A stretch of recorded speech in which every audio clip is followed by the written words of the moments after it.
अरे भाई ये जावास्क्रिप्ट का वायर कॉन्सेप्ट ना बहुत कंफ्यूज करता है। अभी जैसे ये एक क्वेश्चन है, इसमें ये wire x is equal to 10 है, ठीक। उसके बाद में ये एक फंक्शन है, उसके अंदर कंसोल डॉट लॉग है, x की वैल्यू प्रिंट हो रही है। फिर एक सेट टाइम आउट करके है कंसोल लॉग, जिसका जो इंटरवल है वो 1 सेकंड है। फिर उसके बाद में एग्जाम्पल फंक्शन को कॉल किया जा रहा है, फिर x की वैल्यू जो है वो 20 कर दी जा रही है। अब बताना है इसका आउटपुट क्या क्या होगा। अगर मैं इसका आउटपुट आपको दिखाऊँ तो इसका जो आउटपुट आया वो x की वैल्यू 10 आया, फिर x की वैल्यू 20 आई है। तो ऐसा क्यों आया? तो हुआ क्या है इस कोड में, जैसे शुरू-शुरू में x की वैल्यू 10 है, ठीक। ये एक फंक्शन डिफाइन हो गया।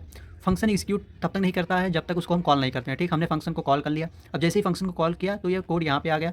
फिर ये लाइन बाय लाइन एग्जीक्यूट करेगा। लाइन बाय लाइन एग्जीक्यूट करने में ये सबसे पहला कोड चलेगा, तो x की वैल्यू आ जाएगी 10। जो दूसरा कोड है वो टाइम इंटरवल के साथ में है, तो इसमें 1 सेकंड का टाइमर लगा हुआ है। तो अब ये सेट टाइम आउट क्या करेगा, ये वेट करता है 1 सेकंड होने का। तो जब तक ये वेट करता है भाई, तब तक जावास्क्रिप्ट कहता है कि मैं कुछ कोड और रन कर लूँ। फिर उसके बाद में ये x की वैल्यू देखता है कि 20 हो गया। तो जैसे ही x की वैल्यू 20 हुआ है तो भाई ये वायर है। तो वायर में क्या होता है कि ये पुरानी वैल्यू को ओवरराइट कर देता है। तो